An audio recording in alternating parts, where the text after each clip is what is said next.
this system is primarily for exchanging gases between blood and the outside world. The two gases that are important for us to exchange, or at least most important, are oxygen and carbon dioxide. But it's not the only gases we do exchange, but we'll get to that. So let's talk about how this has to work. So the main required, oh actually, no, back up. What else is our respiratory system good for? So gas exchange is its primary purpose.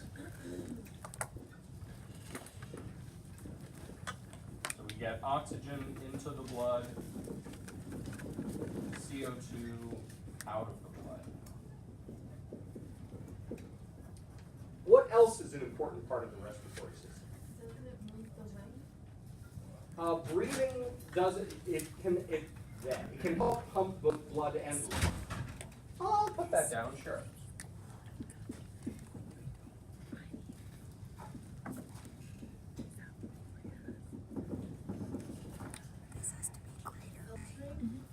Filtering how? Particles in the air, things that we don't want in our body. It's true that as we breathe, we have some mechanisms for cleaning the air as it comes in. I don't think that's exactly a purpose. It's more something we have to do to accomplish one of the purposes. But it's true. We do have important stuff, and we'll talk about that. Probably the most disgusting name in all of physiology, the mucociliary escalator, is an important part of that process. Okay. What else? It needs to be minus. Well, okay, there are a couple of other important ones. One of them actually has to do with this. Carbon dioxide is not just a waste gas. As we will learn later, CO2 has an important interaction with water in that it forms something called carbonic acid. If you add CO2 to water, you get a decrease in pH, a more acidic solution. CO2 is one of the major acidifiers in our body, and so the respiratory system has a role to play in maintaining blood pH by regulating how much CO2 we keep.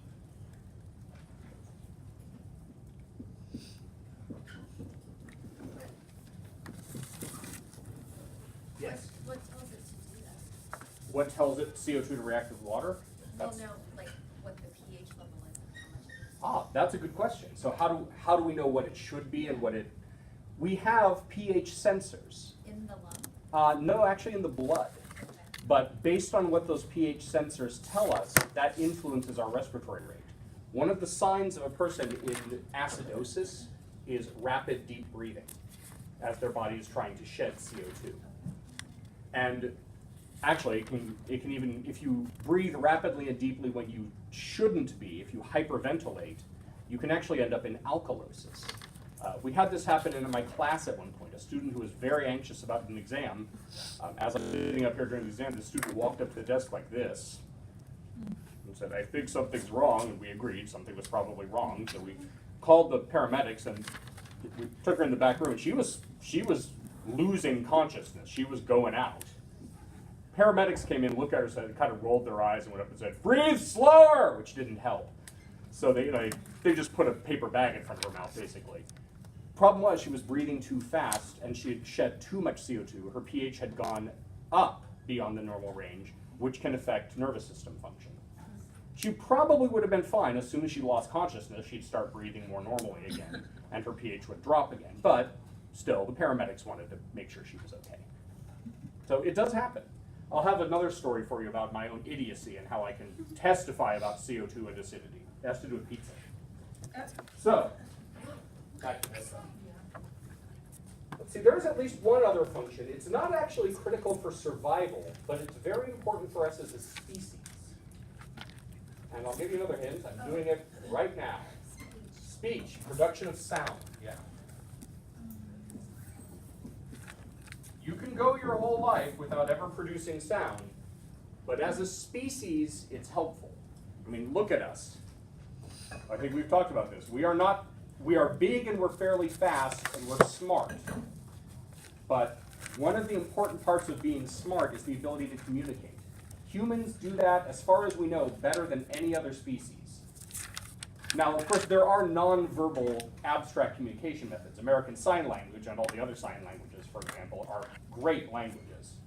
But probably, although we don't know for sure, spoken language may have predated sign languages. The use of sound may have predated sign as an abstract communication method, although there were almost certainly sign languages from very, very, very early. In any case, our ability to transmit information by modulating pressure waves in the air is important. And it's not, there are plenty of animals that do this. There's a type of ground rodent, I think it might be prairie dogs, that have different calls depending on what predator they're warning about. Because you want to do different things if there's a hawk versus if there's a snake. Hawk, you want to go underground. Snake, you don't want to go underground because that's where they're going to go. We, of course, have taken that a little farther by doing stuff like telling you about physiology using waves in the air. That's a little beyond simple calls. So we can do that with our voices. Plus we can sing. Singing is kind of cool. There'd be no opera without this. We will talk a little bit later about that. And if anyone's ever heard of castrati, that's always a fascinating bit of history. We'll talk about that a bit. So, anyway, we'll go with that. Now, for these functions, for the gas exchange function, which is the most important part of it, the thing we are most concerned about is the proper kind of gas exchange. So we need a surface for gas exchange. Now, if you've ever kept fish, you probably have either a bubbler or some sort of power head in your aquarium. Does that match with most people's experience? Why? What's that for? It keeps the water oxygenated. It also gets waste gases out of the water. But doesn't that just happen at the surface of the water anyway? Why would you want a bubbler or a power head? The bubbler doesn't really do much to circulate it. It moves it just a little. Power head is good for that. So the more important thing with both of them is that you're increasing the surface area of the water. A power head ruffles the surface in addition to circulating it. A bubbler just adds a whole lot of extra surface in the form of bubbles. Gases exchange with liquids at surfaces. So if we want to have a system where the blood can exchange gases with the air, we need something that has a suitable surface where blood and air can come into near contact. So we need an exchange surface.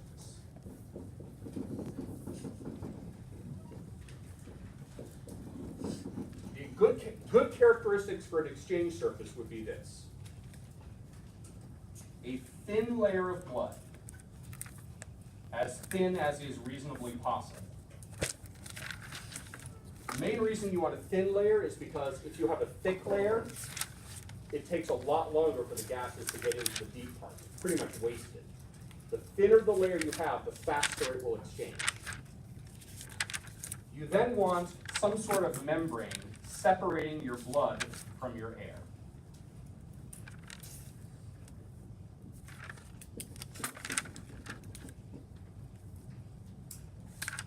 Generally, you don't want the air and the blood to be in actual direct contact. And you want that membrane to be moist. Isn't that supposed to be one of the words in English that people hate most? Moist. I could say it a lot more if we want. Moist. Sorry? And you made sure that it was said as often as possible. Yeah.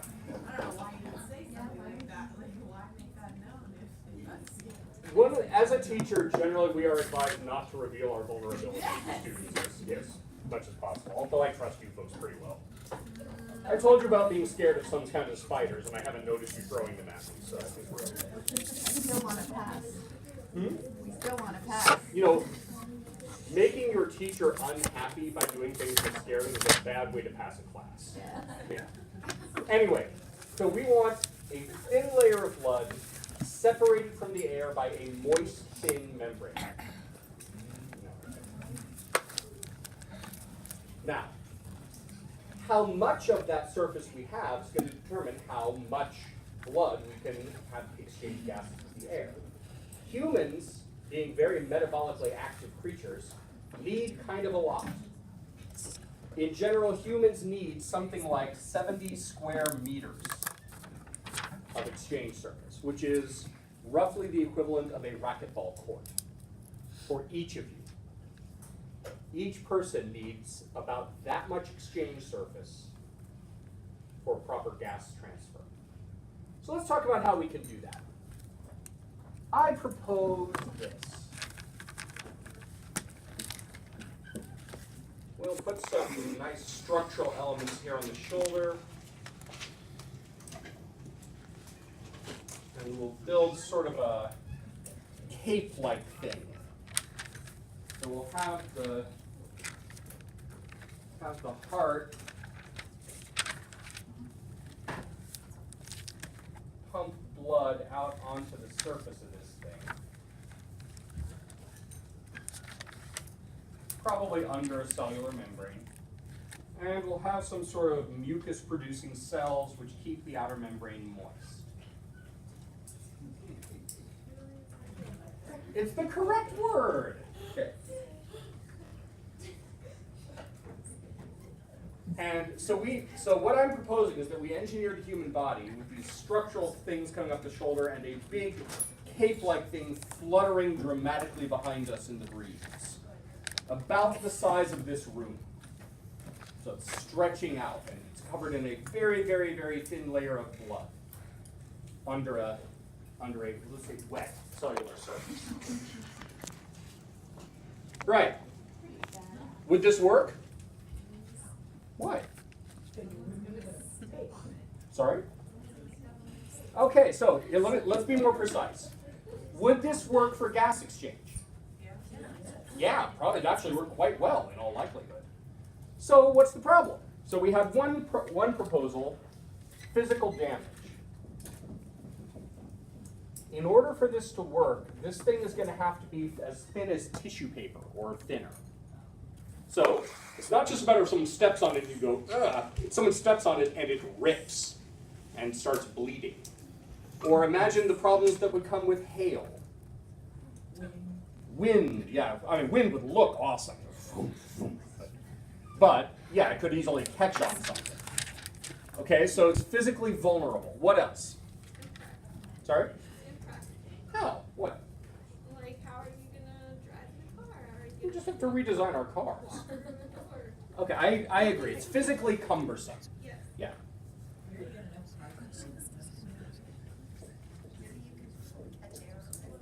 You probably could. Put some muscles in it, yeah, you could probably glide pretty well. It is physically cumbersome. It is difficult to get around with this thing. Okay? It probably doesn't weigh much, but it is hard to accommodate because if you crumple it up to take it with you, it's not doing its job. Okay, what else? I agree. Dehydration. You've looked at water on a hot sidewalk, right? Doesn't stay very long. What you've done here is made a drying rack. There is no way you could possibly keep enough water on this to keep it wet. Unless you would have to be in an area with 100% humidity all the time. Now, of course, if we were like this, we would probably have evolved to relish that sensation. That would feel like home. But it wouldn't work in anything other than that because, as you correctly point out, we'll dehydrate. What else would we have problem with the sun? What happens if I stay out in the sun very long?